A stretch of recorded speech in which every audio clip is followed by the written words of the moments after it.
Turning to our other top story, the war in Gaza between Israel and Hamas. The Israel Defense Forces ground operation is engaged in heavy fighting focused on the north, and Israel's punishing bombardment of Gaza continues. America's top diplomat laid out the most specific plan to date that the U.S. wants for post-war Gaza. Leila Molana Allen is in Tel Aviv again tonight. In the northern Gaza Strip, Israel's ground invasion grinds on. IDF spokesman Daniel Hagari said today troops have gained ground. Hamas has lost control and is continuing to lose control in the north. The IDF also claims they've made progress demolishing Hamas's network of underground tunnels and have killed hundreds of Hamas militants, including a leading weapons maker today. In Tokyo, a group of 7 diplomats weighed in on the war, including Secretary of State Antony Blinken. The G7 ministers reaffirmed our staunch support for Israel's right and obligation to defend itself.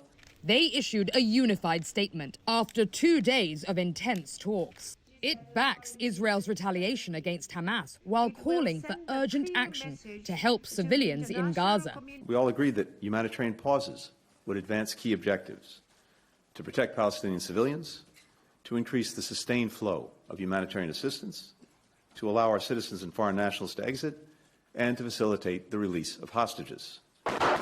And on Gaza after the war, Secretary Blinken made clear there's no room for Hamas. Gaza cannot be continue to be run by Hamas.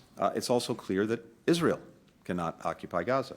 He did warn of a, quote, transition period afterward, but reaffirmed that Palestinians ultimately need to govern the enclave.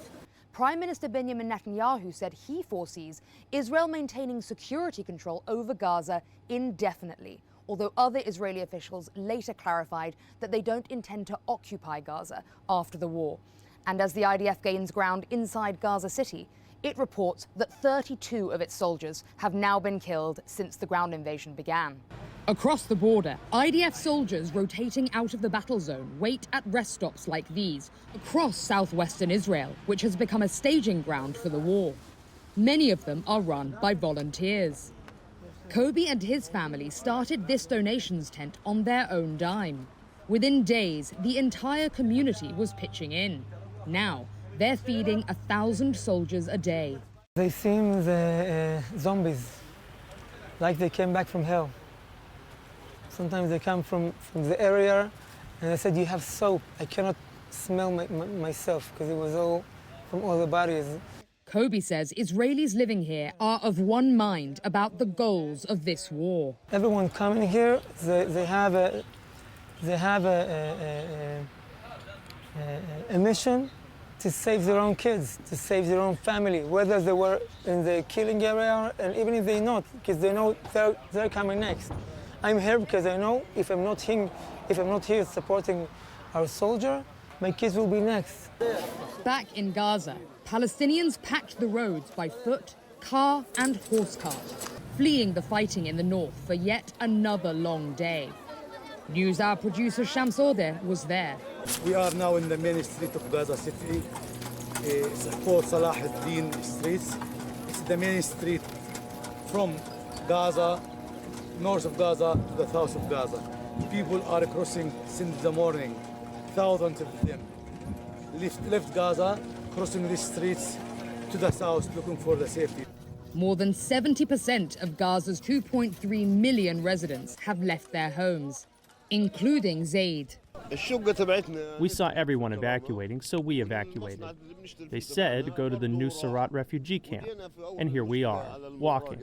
No food, no water, no money. Waiting for them in the south, more devastation. Nuseirat refugee camp, in the areas Zaid and so many others were told to flee to, was hit by an Israeli airstrike today.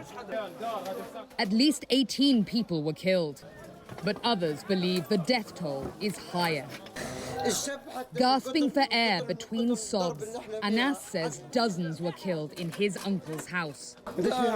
They bombed our house and my uncle's house. There's maybe 30 people in there now. Under the rubble could be about 30 to 40 people. Accept them as martyrs, please, Lord. Others in southern Gaza are living packed into tent cities. Many of their homes have been destroyed. They have no idea where they'll go next. For the PBS NewsHour, I'm Layla Milana Allen in Tel Aviv.